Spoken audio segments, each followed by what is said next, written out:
events are around the world today. The truth is that the levels of conflict and violence that we're experiencing so far in the 21st century pale in comparison to what we saw in the 20th. The question is, can we sustain that trend line?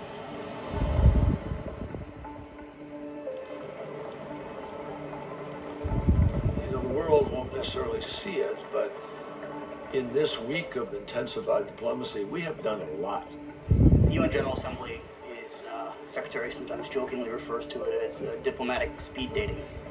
I think he did more than 70 meetings last year on an extremely wide range of topics. You take advantage of the fact that everybody's in one place, and you can get a lot of business done that would take you maybe months, if not years, absent that opportunity. Today, the United States and Russia are announcing a plan which we hope has the ability to provide a turning point, a moment of change. In order for that deal to come into effect, we need to see 7 days of relative calm, and ultimately it's incumbent on Russia to deliver the Syrian regime.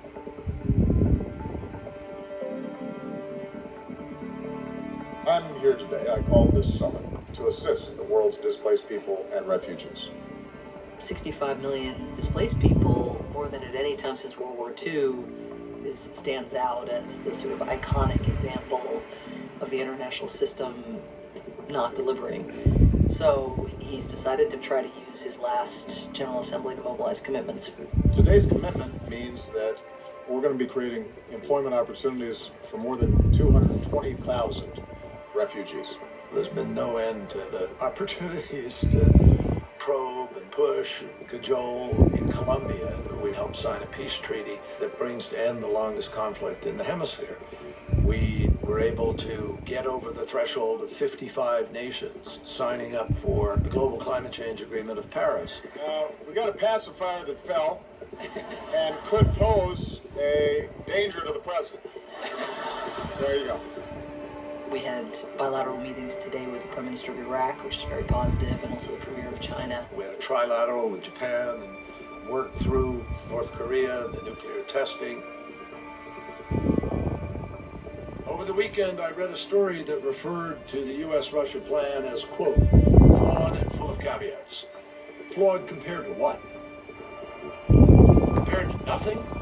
He's completely undeterrable. He knows his odds in Syria, but his answer is, so the alternative is to just walk away when, this number of lives is at stake?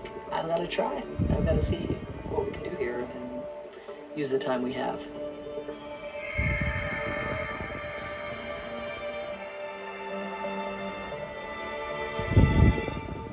Let's figure out how we make something work.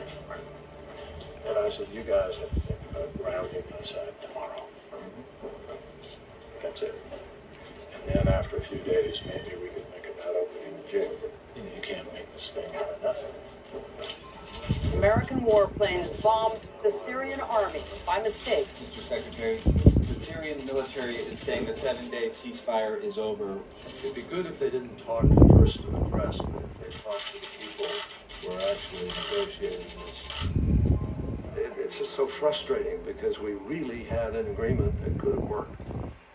And unfortunately, we have some people who didn't want to cooperate. It's like so much in diplomacy.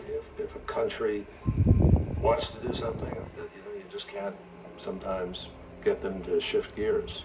And so when our guys accidentally hit 70 soldiers and the other guys didn't believe it was accidental, and then on Sunday, the Assad regime attacked a humanitarian convoy and boom. In a brutal war, a new low. The food for 78,000 people targeted. Russia says it didn't do it, nor did Syrian aircraft. It blames rebel fire. What have we said publicly? So what we've said last night in the background, and I think what we're prepared to say now is that whether it was the regime or the Russians are responsible. And it's absolutely an airstrike, and everyone is comfortable confirming that. Because it's an airstrike, that only leaves two possibilities anyway.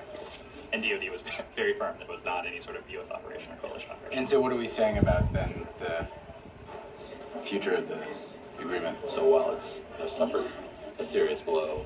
They're still working to advance it, and we're looking for steps from the Russians. Doubts are very high. And the Russians have put out drone footage of the convoy.